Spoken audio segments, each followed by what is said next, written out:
صحابہ کرام رضوان اللہ علیہم اجمعین کے بارے میں آپ جب سیرت میں، حیات الصحابہ میں، تاریخ میں پڑھیں گے تو صحابہ میں آپ کو یہ چیز نہیں ملے گی کہ صحابی کے بارے میں آپ کو پتہ چلے کہ وہ سست ہے۔ حدیث میں آتا ہے رسول اللہ صلی اللہ علیہ وسلم نے سستی سے پناہ مانگی، اللہم انی اعوذ بک من العجز والکسل، اے اللہ میں آپ کی اس بات سے پناہ مانگتا ہوں کہ میں کسی کام کے کرنے سے عاجز آ جاؤں، اس بات سے آپ کی پناہ مانگتا ہوں کہ میں سست ہو جاؤں۔ اب سست ہونا ہمارے ہاں بعض جگہوں پر تو سست ہونا بزرگی کی علامت سمجھی جاتی ہے کہ یہ سست ہے تو یہ زیادہ نیک آدمی ہوگا، یہ کوئی کام نہیں کرتا تو یہ زیادہ نیک ہوگا۔ آپ دیکھیں مسجد نبوی کی تعمیر ہو رہی ہے، آپ سب جانتے ہیں، ہم سب نے یہ سنا ہے، پڑھا ہے، جب مسجد نبوی کی تعمیر ہو رہی تھی، جہاں دوسرے صحابہ گارا مٹی لے کر آ رہے تھے، حضور بھی ساتھ ساتھ لے کر آ رہے تھے۔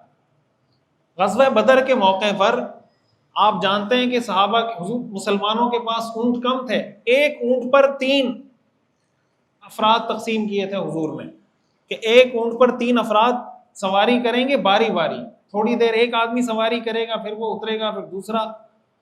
حضور علیہ السلام کے ساتھ جن کی باری آئی، ایک حضرت علی رضی اللہ تعالیٰ عنہ تھے، ایک حضرت ابو لبابہ رضی اللہ عنہ، ان کی تقسیم حضور کے ساتھ ہو گئی کہ یہ حضور کے ساتھ باری باری بیٹھیں گے۔ اب جب بدر کے لیے جانے لگے رستے میں تو حضور علیہ السلام نے جہاں تک جانا تھا آپ گئے، پھر آپ اتر گئے، آپ نے حضرت علی یا حضرت ابو لبابہ کو کہا کہ ابھی آپ بیٹھ جائیں، آپ کی باری ہے۔ تو صحابہ نے، جیسے بڑے کو کہا جاتا ہے، صحابہ نے کہا یا رسول اللہ ہم پیدل چل لیں گے بدر تک، آپ سواری پر سوار ہوں، ہم پیدل چلیں گے، ہمیں کوئی مسئلہ نہیں۔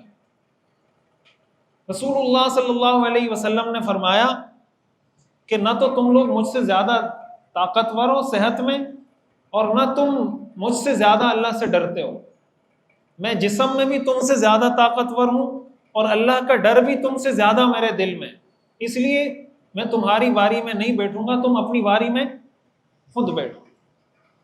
اب یہ اللہ کے رسول صلی اللہ علیہ وسلم کی سنت ہے۔ بیت المقدس جب فتح ہوا ہے، آپ جانتے ہیں حضرت عمر رضی اللہ تعالیٰ عنہ جس سواری پہ تشریف لے کر گئے تھے، آپ کا غلام آپ کے ساتھ، اور آپ حضرت عمر نے اس وقت امیر المومنین تھے، اور انہوں نے اپنی کتابوں میں پڑھ رکھا تھا عیسائیوں نے کہ یہ ان کا خلیفہ ہوگا اللہ کے رسول کا، اور وہ آئے گا اور اس حالت میں آئے گا، کتابوں میں حضرت عمر کے بارے میں پڑھ رکھا تھا۔ اب باری باری انہوں نے جانا تھا، تھوڑے راستے میں حضرت عمر سوار ہوتے تھے، جو غلام تھا وہ پیدل چلتا تھا، پھر غلام سوار ہوتا تھا، حضرت عمر پیدل چلتے تھے۔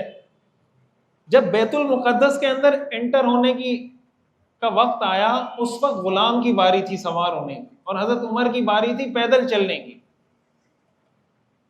اور بیت المقدس فتح کرنے جا رہے ہیں، چابیاں لینے جا رہے ہیں بیت المقدس کی۔ تو غلام نے کہا کہ امیر المومنین آپ اتنے بڑے کام کے لیے آئے ہیں، اتنے دور سے، آپ سوار ہو جائیں، میں پیدل چلتا ہوں۔ حضرت عمر نے فرمایا ایسا نہیں ہوگا، تم سوار ہو، میں تمہارے ساتھ پیدل اس کی نکیل پکڑ کے جاؤں۔ اس طریقے سے بیت المقدس میں داخل ہوئے حضرت عمر رضی اللہ تعالیٰ عنہ، کہ غلام سواری پر بیٹھا ہوا ہے اور حضرت عمر کے ہاتھ میں لگام ہے، وہ سواری کو کھینچ کے لے جا رہے ہیں۔ یہ کیا ہے؟ ان سے بڑے بزرگ، ان سے بڑے رول ماڈل، ان سے بڑی شخصیات کیا ہو سکتی؟ یہ جو ہمارے اندر سستی آ گئی ہے، یہ کہ یہ کام بھی وہ کرے، یہ کام بھی وہ کرے، یہ کام بھی وہ کرے، بھائی اللہ کے رسول کی سنت نہیں ہے، اللہ کے رسول کا طریقہ نہیں ہے، صحابہ کا طریقہ نہیں ہے۔ جہاں کہیں آپ سیرت میں پڑھیں گے کوئی اجتماعی کام ہو رہا ہے، حضور علیہ السلام پوری طرح حصہ لیتے تھے کہ بھائی تم یہ کام کر رہے ہو میں بھی کروں۔ یہ ربیع الاول کا جو مہینہ ہے نا ہمارے ہاں، اس میں عشق کے نعرے لگائے جاتے ہیں، عشق رسول کے، میلاد کے نام پہ سب کچھ، ایک وقتی جوش ہوتا ہے، ایک بلبلا ہوتا ہے، آتا ہے ختم ہو جاتا ہے۔ آپ مجھے بتائیں کیا قیامت کے دن اللہ کے رسول ان چیزوں سے خوش ہو جائیں گے کہ ہم نے ساری زندگی ان کی سنتوں کو چھوڑے کیا رکھا ہمیں پتہ ہی نہیں ہے۔ یہ جو ساری باتیں میں آپ کو بتا رہا ہوں یہ ہمیں پتہ ہے، ہمارے بچوں کو پتہ ہے، ہمارے نوجوانوں کو، لڑکوں کو، لڑکیوں کو پتہ ہے یہ چیزیں۔ جب ہمیں پتہ ہی نہیں ہے تو فالو کیسے کریں گے؟ ان کے نقش قدم پہ کیسے چلیں گے؟ تو کیا اللہ کے رسول صرف اس سے خوش ہو جائیں گے کہ ٹھیک ہے تم نے میرا جشن ولادت منایا تھا، ٹھیک ہے بس تم بخشائے ہو؟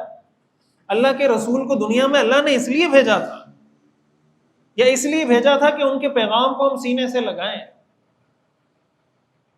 عربی کا ایک شعر ہے، تعصی الالہ وانت تظہر حبہ ھذا لعمری فی الانام بدیع لو کان حبک صادقا لاطعتہ ان المحب لمن یحب مطیع۔ اس کا مطلب ہے کہ تم محبت کے دعوے کرتے ہو پھر ان کی نافرمانی بھی کرتے ہو، یہ تو دنیا میں بہت ہی انوکھی بات ہے۔ وہ مجنون اور لیلا کے بارے میں آتا ہے، مجنون لیلا کے در و دیوار کو چومتا تھا، جس جگہ پر لیلا کی نظر پڑ جاتی تھی اس دیوار کو، اس کتے کو چومتا تھا مجنون۔ حضور علیہ الصلوۃ والسلام ہمیں پورا نظام حیات دے کر گئے اور ہم دعویٰ کرتے ہیں کہ ہمیں محبت ہے اور عمل ہم نہیں کرتے۔ عمل تو بعد میں کریں گے، علم نہیں ہے۔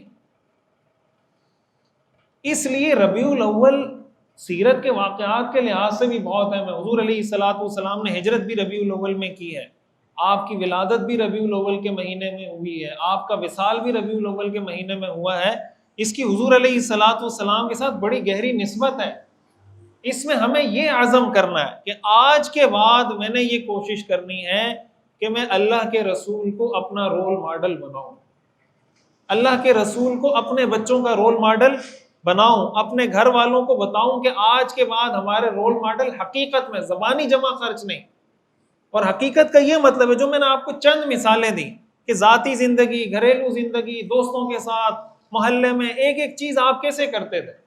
یعنی جب آپ کے سامنے دنیا کا کوئی کام آئے، آپ کے دماغ میں سب سے پہلے یہ بات آئے کہ اگر یہ کام حضور کے سامنے پیش ہوتا تو حضور کیا کرتے۔ مثال کے طور پر بیوی نے آپ سے تلخ کلامی کی تو فوراً آپ کے ذہن میں یہ آئے کہ اگر بیوی حضور کے ساتھ تلخ کلامی کرتی تو حضور کیا کرتے۔ کسی پڑوسی نے برا کیا، فوراً ہمارے ذہن میں یہ آئے کہ اگر حضور کے ساتھ کوئی پڑوسی برا کرتا تو حضور کیا کرتے۔ حضور علیہ الصلوۃ والسلام کوئی بڑا کام کرنے جا رہے ہیں، ہم اگر کوئی بڑا کام کرنے جائیں ہم یہ سوچیں کہ اگر حضور یہ کام کرتے تو اس کی پلاننگ کیسے کرتے، اس کی اسٹریٹجی کیسے بناتے، اس کی حکمت عملی کیسے بناتے۔ یہ ایک مستقل موضوع ہے۔ تو جب ہم اس پر آ جائیں گے نا اس وقت ہمارا زوال ختم ہوگا۔ آج جو امت زوال کا شکار ہے اس کی سب سے بڑی وجہ یہ ہے کہ ہم نے اپنے آقا حضرت محمد مصطفیٰ صلی اللہ علیہ وسلم کو چھوڑ دیا ہے، صرف زبانی جمع خرچ پہ گزارا کر رہے ہیں، اور یہ ہمیں نہ دنیا میں کام آئے گا نہ آخرت میں کام آئے گا۔ اللہ تعالی ہمیں سمجھنے کی اور عمل کرنے کی توفیق عطا فرمائے۔ آخر دعوانا الحمدللہ رب العالمین۔